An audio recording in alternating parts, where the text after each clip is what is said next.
Seja bem-vindo ao Vem de Carona. Hoje vamos rodar pela cidade para mais um bate-papo especial, trazendo, claro, histórias, novidades, muita conexão com você. Tudo isso com o apoio da Kaiô Mitsubishi Motors de Chapecó, concessionária da Mitsubishi, onde você encontra veículos lançamentos 2025, modelo já 2026, conforto, segurança e tecnologia. Agende já o seu test drive. E não esquece, curte, compartilha, se inscreva no nosso canal do YouTube, acione as notificações para você receber informações sempre que a gente tiver novas histórias para te contar. E olha só, nosso parceiro para levar todas essas histórias é a Nativa FM 105.7. Sintonize, fique bem informado, ouça boa música. Bom, já meu convidado aqui a bordo para o nosso Vem de Carona de hoje, seu Astor Kist, engenheiro, empresário, representa a Federação das Indústrias aqui no extremo oeste de Santa Catarina. Que prazer receber o senhor aqui, viu? Prazer é meu, Jucinei. Contar um pouquinho da sua história, sua trajetória, que tem bastante, né? Alguma coisa tem. Que legal, hoje aqui em São Miguel, gente, no Vem de Carona, sempre em nome da Kaiô Mitsubishi Motors de Chapecó, em nome da Mitsubishi.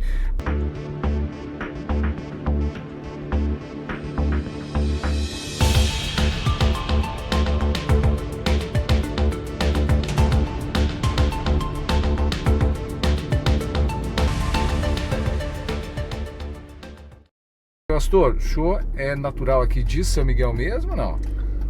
Não, Jucinei. Eu sou natural do Rio Grande do Sul. Rio Grande do Sul, é gaúcho. Eu sou gaúcho.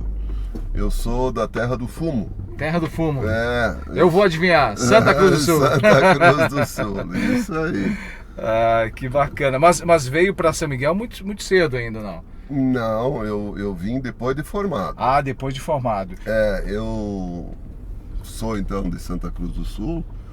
Eu fiz o meu primário lá mesmo, lá na terra onde eu nasci, no interior de Santa Cruz do Sul. O senhor viveu a infância na lavoura, na roça? Na roça. Eu sou filho de agricultor e ainda de pequeno agricultor, de bem pequeno agricultor. Olha só. Meu pai era plantador de fumo e tinha umas vaquinhas de leite, tinha uns porquinhos, mas era uma vida muito humilde, muito simples, de pobrezinho. Olha só. Daí eu fiz o primário lá na minha terra, lá hoje é município, Vera Cruz. Sim. Na época era Vila Teresa. Fiz o primário lá, daí eu fui escolhido pelo pai e pela mãe, Jucinei, para ser padre. Olha. O pai e a mãe. Tinha muito isso antigamente, muito, né? Nas famílias. Muito, exatamente. E era uma das únicas chances que eu tinha de estudar realmente. Olha só. Então eu fui para o seminário com força do pai e da mãe, com força do vigário. E foi uma experiência de 7 anos. Fiquei interno no seminário por 7 anos. Fiz todo o primeiro e segundo grau no seminário. Daí, Jucinei, depois de 7 anos, depois de terminar o segundo grau, já com 18 anos de idade, aí eu vi que não era por aí. A intenção não era mais voltar para a roça. Não voltar para a roça e não ser padre também. Não seguir a dita vocação. Sim. Bom, daí eu fiquei 1 ano em Santa Cruz, depois de sair do seminário. Trabalhei na prefeitura de Santa Cruz 1 ano como auxiliar de cadastro. E nesse ano eu também fiz um pouco da faculdade de ciências, lá da hoje Unisc, na época era a Faculdade de Santa Cruz. E depois daquele ano, então, eu acabei, Jucinei, indo para Santa Maria. Naquele curso que eu tinha começado, ali em Santa Cruz, eu não me senti assim à vontade, realizado. Achei que eu podia mais, que eu tinha condições de mais.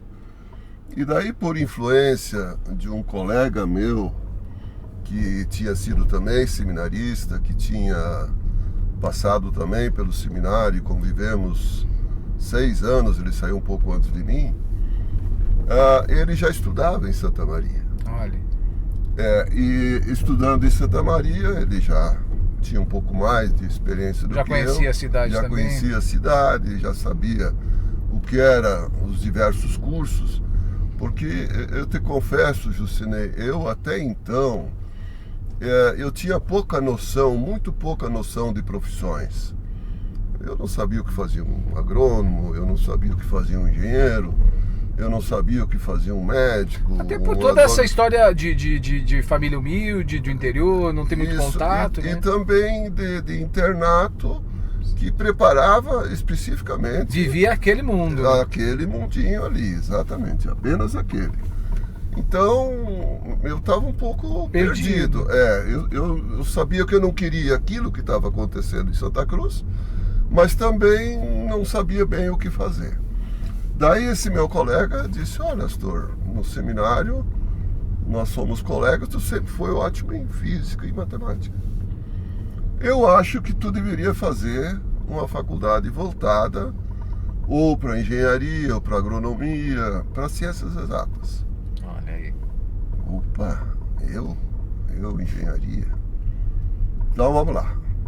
Aí eu fui para Santa Maria, fiz o vestibular e sei se por infelicidade ou por felicidade eu não passei no primeiro vestibular. Olha só. Eu rodei, eu fiquei entre os... Não alcançou. Os que eu não fui classificado para engenharia, mas eu fiquei entre os primeiros excedentes. E os primeiros excedentes, eles eram chamados então para cursos que não tinham completado o número de vagas. E um dos cursos que não tinha completado o número de vagas era o curso de física. De física. E eu, com vontade de sair de Santa Cruz e com vontade de ir a Santa Maria e me preparar para futuramente uma engenharia, eu aceitei daí ir para Santa Maria. Comecei o curso de física. Eu confesso que apanhei muito naquele primeiro ano, porque a minha formação básica era voltada para as ciências humanas. E caiu eu caí nas exatas. Nas exatas, exatamente. Eu me imagino. Então, imagina as primeiras provas de cálculo, de física, do jeito que eu fui. Mas consegui passar, tudo bem. E como eu já falei, Jucinei, eu, como era de família muito pobre, eu não podia exigir do pai me sustentar em Santa Maria. Tinha que se virar. Tinha que me virar. Eu sabia, eu tinha consciência de que eu tinha que me virar. Era o seu esforço. Era com o meu esforço que eu conseguiria chegar lá. Então, no final daquele primeiro ano de Santa Maria, eu comecei a procurar lá em Santa Maria alguma coisa para fazer. E aí surgiu uma oportunidade de eu fazer um concurso para ser professor de um cursinho. Na área de física. De física. Eu era estudante de física e na área de física, então, eu seria professor. Aí eu fui fazer o teste. Para felicidade minha, eu passei no teste. O diretor do cursinho disse assim, quando me aprovou: "Zó, alemão, tu foi o menos pior que apareceu. Daí eu vou te dar uma chance." Aí ele me deu uma chance, eu comecei dando aula no supletivo. A maioria não sabe o que é supletivo. Supletivo, na época, era o que hoje é o EJA. Sim. Ensino de jovens e adultos. Isso, o pessoal que perdeu a oportunidade na época de estudar, tinha a oportunidade no supletivo. Aí eu continuei o curso de física e comecei a lecionar. Comecei com uma turminha, mas me dei bem. Aí o diretor me deu mais 2 turmas, já foi para 3 turmas de supletivo. E fui trabalhando e estudando. Aí no final do segundo ano eu fiz de novo o vestibular para engenharia. Eu já era professor e estudante do curso de física. Fiz de novo o vestibular para engenharia, daí eu passei, bem classificado. Eu também não poderia, como professor, rodar, né? Aí ficaria feio. Aí eu passei, aí eu comecei a engenharia também. Aí foi de fato quando a engenharia entrou, entrou na minha vida, exatamente. Isso já com quantos anos, mais ou menos? Jucinei, eu tinha 18, 20, 21 anos. Olha só. Mas ainda muito jovem. Sim, não, ainda em plena fase de estudar. Claro. Daí eu comecei a engenharia. Mas eu fiquei com pena de largar a física, porque eu já tinha feito 2 anos. Sim, já estava... Consegui aproveitar algumas matérias do básico da física no curso de engenharia. Então me facilitou um pouquinho também o começo da engenharia. Já entrou um pouco à frente.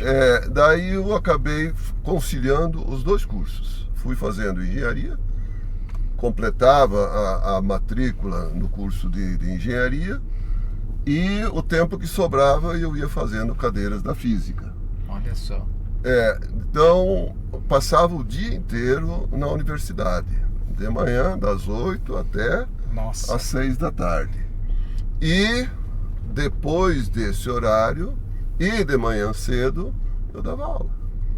Dava aula de manhã das 7 às 8 e ia para a universidade. 3 turnos.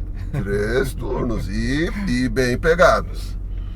Daí, de tarde eu saía da faculdade às 6 horas e às 7 eu começava a dar aula. Nossa! E daí eu dava aula até às 11, todas as noites. Todas as noites. Por quanto tempo isso? Por todo o restante de Santa Maria, por 4 anos. Nossa! Não, 4 anos não, 5 anos foi 5 anos foi dessa forma. Sem tempo para viver, basicamente, era só estudar. Não vivia. A vida social, ela foi praticamente reduzida a zero. E isso é um grande desafio, né? Porque mesmo que para aquela época, um jovem, né, fazendo faculdade, tendo que se sustentar, você não ter uma vida social a não ser dentro do próprio estudo e trabalho, é um grande desafio para essa fase. É um desafio, mas eu tinha consciência de que ou eu me esforçava e me sustentava e me formava, ou eu não seria ninguém na vida. Ou seja, o senhor fez o que precisou ser feito. Acho que para aquele momento o que precisava ser feito. Eu sacrifiquei algumas coisas em benefício de outras, mas isso pela forma que eu tinha sido educado pelo pai e pela mãe, também pelos padres no seminário.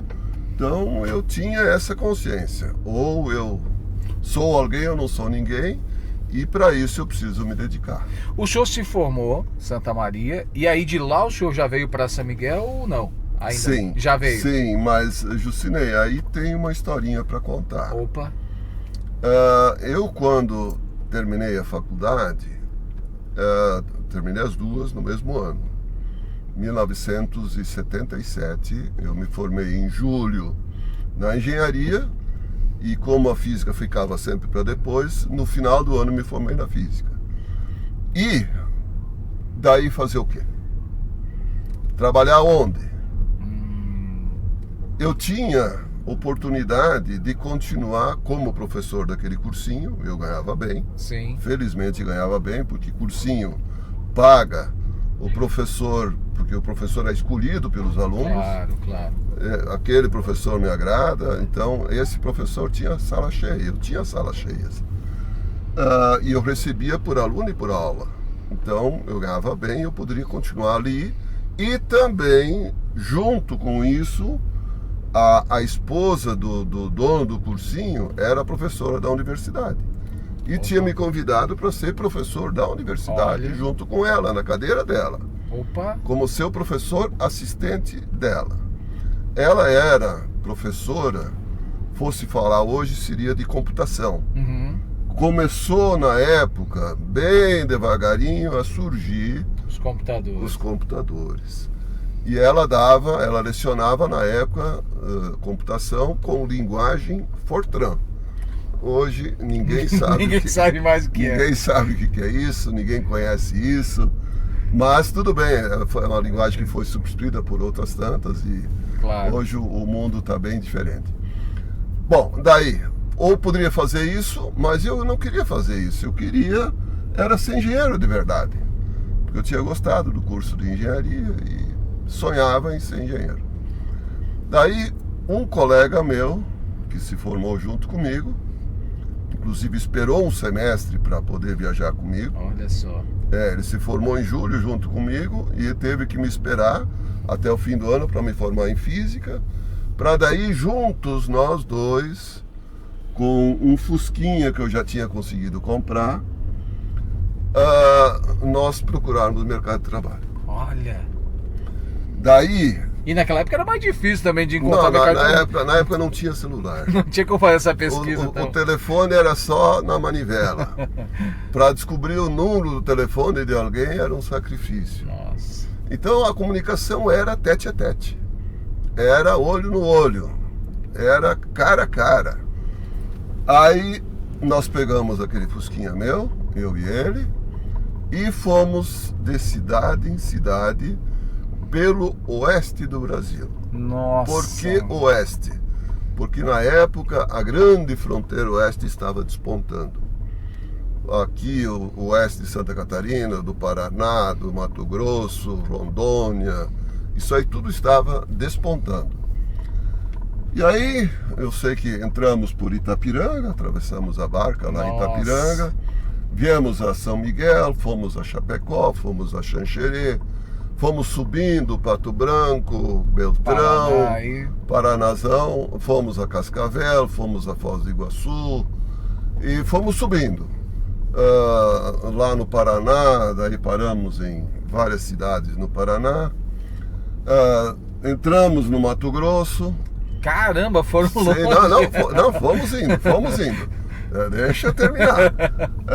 Fomos até o final da nossa viagem, foi em Porto Velho. Nossa! Lá no finzão de Rondônia, na época estavam abrindo aquele corredor central de Rondônia, passando ali por Vilhena, Ariquemes, Ji-Paraná, Pimenta Bueno, Cacoal, e terminando lá em Porto Velho. Bom, aí isso demorou um mês e pouquinho. Fazendo essa rota. Aí na volta, nós ficamos com três opções.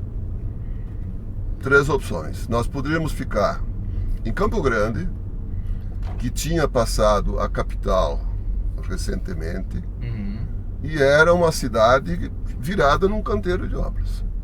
Nós poderíamos ter ficado lá. Só que nos assustamos com o tamanho de obras e do volume de obras, e nós recém-formados, mas será que somos capazes de enfrentar esse mercado doido aqui? Tão grande. Sei que fomos numa empresa que tinha 60 engenheiros. O que nós dois bobinhos vamos fazer aqui no meio de tanta gente com já história e tudo mais? Uma segunda oportunidade era Francisco Beltrão. Em Francisco Beltrão, um cara se engraçou em nós, um empresário, nós tínhamos conversado com ele, porque a gente ia de cidade em cidade, conversava com o prefeito, com algum vereador, conversava com o comerciante, com o industrial e coisa e tal, e ia adiante. E lá encontramos esse cidadão, e ele disse: não, se vocês ficarem aqui em Beltrão, por 6 meses eu pago a secretária. Olha. Por 6 meses eu não cobro aluguel de vocês. Eu equipo todo o escritório de vocês. O que vocês precisarem, eu compro. E vocês ficam aqui. Era uma proposta bem interessante.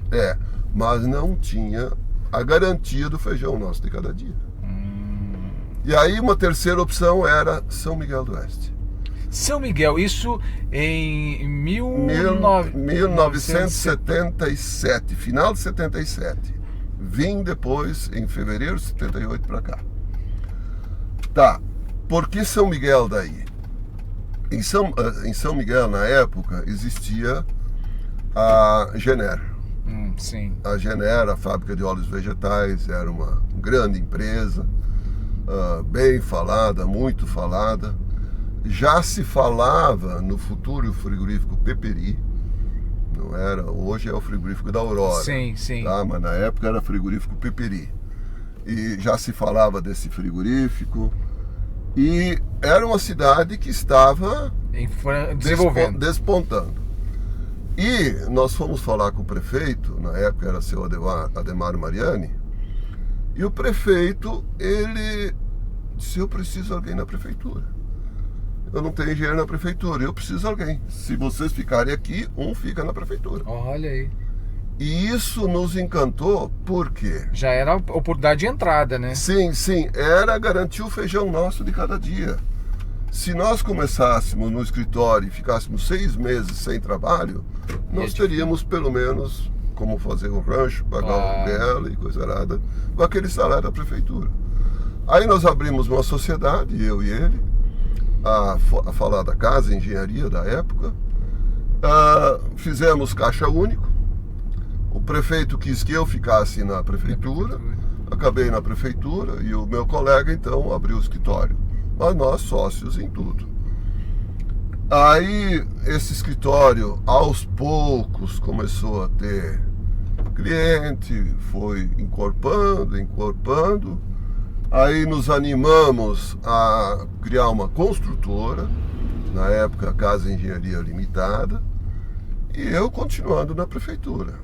Além disso, logo depois eu fui credenciado na Caixa. Olha. Eu fazia as avaliações da Caixa Econômica Federal. Isso na sua empresa já, né? Sim, tudo pela empresa. Claro, era eu particularmente que fazia as avaliações, mas era em sociedade. Sim. Nosso combinado era trabalhar juntos. Daí, então, a prefeitura, Caixa Econômica, mais o escritório, a coisa foi fluindo, foi andando. E essa Casa Engenharia, ela cresceu muito rapidamente. Tanto que nós fomos sócios, eu e esse colega, até 1984. E nesse período de 78 a 84, nós fizemos várias obras do Banco do Brasil, nós fizemos obras da Caixa Econômica Federal, fizemos prefeituras de Descanso, prefeitura de Xanxerê. Olha só. A Caixa de São Miguel foi nós que fizemos, a Caixa de Xanxerê foi nós que fizemos, Banco do Brasil de Galvão, Banco do Brasil aqui de Guaraciaba, de Dionísio. Várias obras importantes. Várias obras importantes. Então, uma construtora que criou corpo rapidamente. E para a felicidade nossa. Claro. E essa sociedade durou e foi muito bem. E agradeço até hoje ao meu colega e à empresa que criamos. Ela durou até 84. 84, ele era casado e eu casado, e os dois casamentos, os parceiros que entraram, as parceiras que entraram, não se acertavam muito, e aí eu tive que optar ou empresa ou casamento. Aí eu resolvi optar pelo casamento, abrimos a sociedade, daí o meu colega ficou com a empresa e eu comecei de novo do zero. Que aí onde nasceu Astor Kist e Companhia Limitada. Olha. Que é o mesmo CNPJ até hoje da Conac. Olha, a Conac passou a ser Conac há quanto tempo? Ela passou a ser Conac há mais ou menos 30 anos. O CNPJ existe desde 1984, então existe há 40 anos o CNPJ, mas passou a se chamar Conac, construtora Astor Kist. Eu não me lembro exatamente a data agora, Jucinei, mas deve ser por uns 30 anos. Olha só. Nesses 40 anos de CNPJ aí, o senhor já citou algumas obras importantes antes de nascer a empresa só do senhor. Sim. Mas depois, né, quando o senhor criou a sua empresa, também foram várias obras importantes. O senhor veio construindo grandes empreendimentos em toda a região também, pelo estado, né? Sim. Quando eu comecei sozinho, era Astor Kist Companhia Limitada, era eu e a Companhia Limitada era minha esposa, a Dona Bea. Sim. A Dona Bea foi uma grande sócia, uma grande esposa, foi uma grande parceira na empresa. E aí nós começamos bem pequenininhos. Eu tinha ficado com bastante imóveis da antiga Casa Engenharia, mas com solde muito pouco. Sim. Muito pouco dinheiro. Então eu tive que começar a me desfazer de imóveis para poder investir na empresa. Para arrumar a caixa, e conseguir investir na empresa. E aí nós começamos com projetinhos, depois fomos fazendo projeto em mão de obra, fomos fazendo projeto, mão de obra e fornecendo material também. E aí surgiu então a construtora.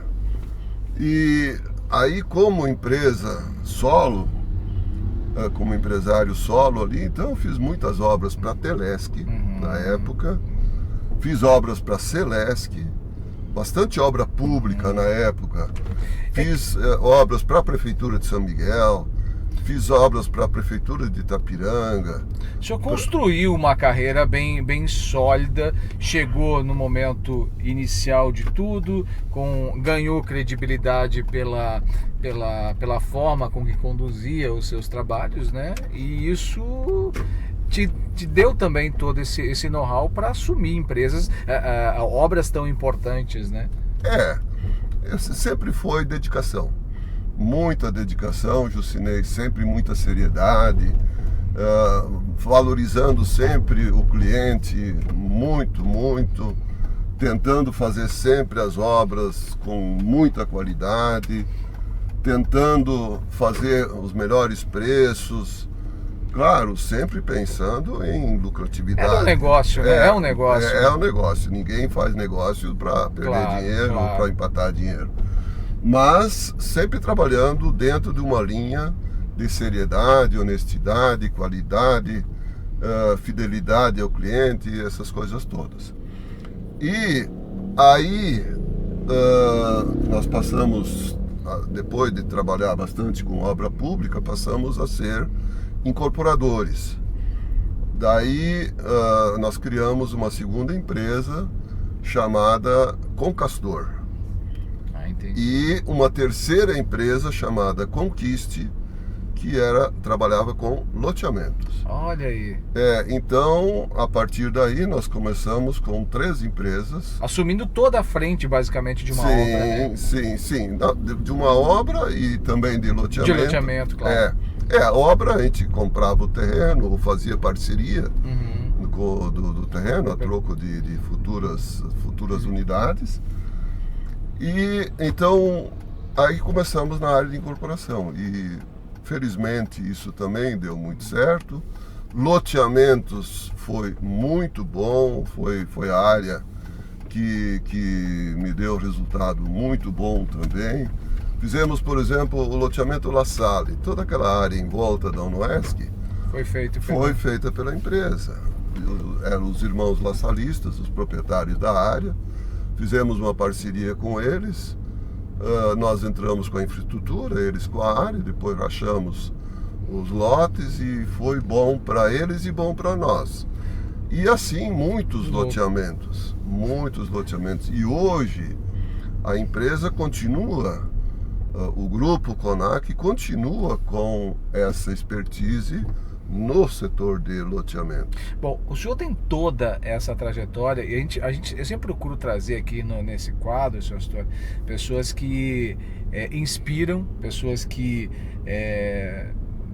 não tiveram uma vida fácil, e está muito claro aqui o quanto o senhor precisou batalhar para construir essa carreira, essa história. O que foi mais difícil nessa trajetória toda para o senhor? Olha, Jusinei, foi nascer, de repente, sair de um lugar tão humilde e ganhando todo esse espaço? Te imagina, Jusinei, sair do nada, praticamente do nada, e ir para o seminário sem saber Com poucas perspectivas. Pouquíssimas perspectivas, sem sabendo o que ia acontecer no seminário, então já foi um passo no escuro. Aí depois do seminário, ir para Santa Maria foi mais um passo no escuro.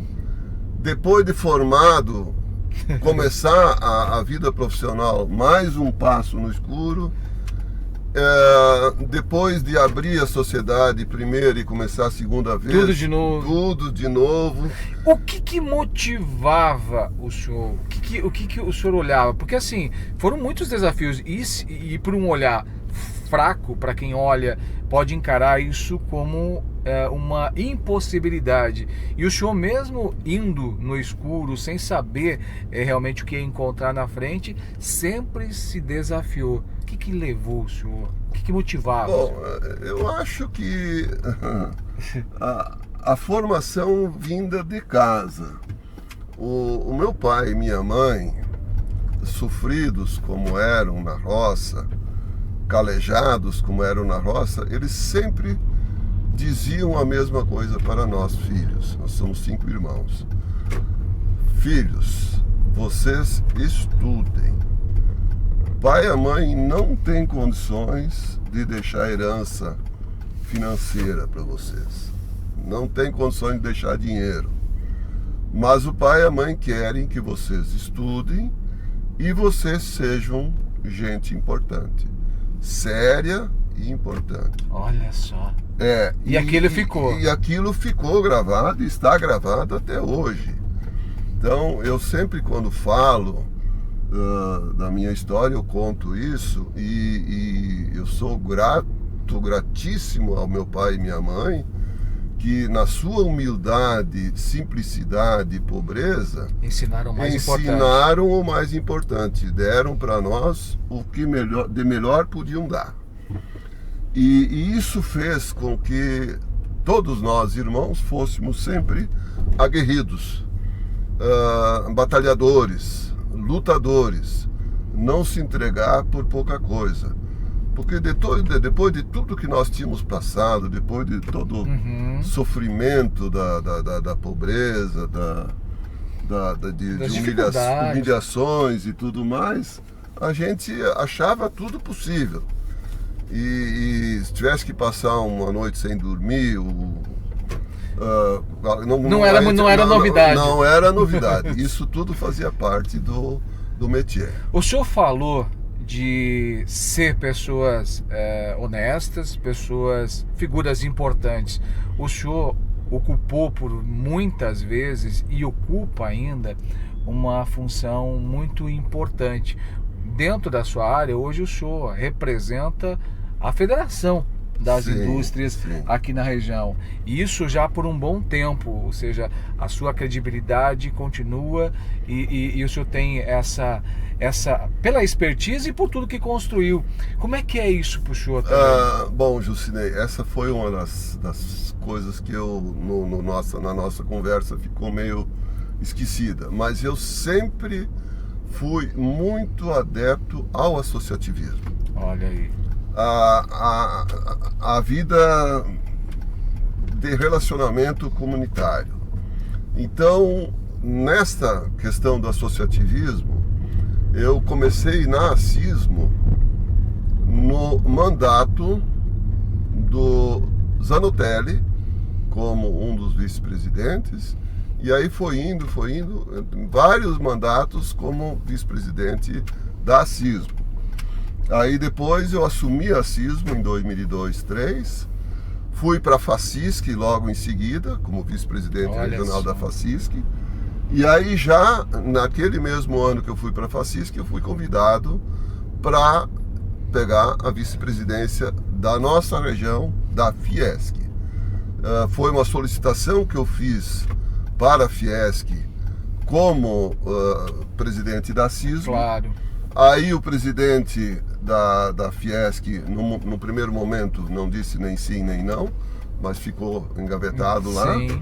E aí, quando chegou a oportunidade, ele veio até aqui com um novo candidato à presidência da Fiesc e disse assim: nós vamos criar a vice-presidência do Extremo-Oeste. Olha aí. Mas numa condição: que você seja o vice-presidente. Nossa. Pô, mas quem sou eu? Não, se tu for, nós criamos. Então tá feito. E assim eu fui fundador, junto com colegas do Sinduscom. Eu sempre estive na CISMO, desde aquela época. Sempre envolvido. Fui presidente do Sindicato de Produtores Rurais, ainda estou envolvido. Então o associativismo sempre me atraiu. Eu nunca fui convencido a entrar na vida político-partidária. Olha aí. Mas o associativismo ele sempre fez parte da minha jornada. E continuo nessa batalha e acho isso muito válido e muito bom. Seu Astor, a gente tem história aqui para fazer uma viagem. Eu sei que tem muitas memórias aí que contribuem para quem nos assiste, para quem nos acompanha. Esse é mesmo o objetivo. Eu fiz questão de convidá-lo para esse bate-papo, sabendo e conhecendo um pouco da sua trajetória e talvez mais do que isso, pela sua credibilidade, porque eu tive a oportunidade dias atrás de viajar com o senhor percorrendo a capital do estado com a gente e eu vi que a credibilidade que o senhor tem, nunca imaginei que fosse diferente, mas quando você vive toda essa experiência, não precisa assim, não, o senhor precisa compartilhar com a gente um pouco dessa história, dessa trajetória. Obrigado, acho que é muito bonito isso tudo. Eu agradeço, Jucinei, e não sei se é tudo isso que você fala, mas eu procuro realmente fazer com que essa credibilidade ela continue e permaneça. Então, a gente procura ser sério nas suas atitudes, nas suas ações e já estamos veteranos, não podemos mais fazer bobagem. Tá bem ainda. Tá. Obrigado, senhor Astor, por compartilhar. Se você gostou do nosso vídeo, curta, compartilhe. Tá ficando escuro, gente. Hoje dia de gravação, já no final de tarde aqui, mas o que vale é as nossas histórias, o que vale é o que a gente traz aqui de inspiração, porque eu sempre digo que são as histórias que conectam as pessoas. Então, se você gostou, curta, compartilhe. Se você não se inscreveu no nosso canal do YouTube, se inscreva. Se não segue a gente nas redes sociais, siga lá, porque toda semana tem um convidado diferente que embarca aqui para contar a sua história e compartilhar, sempre em nome da Mitsubishi, da Caio Motors de Chapecó.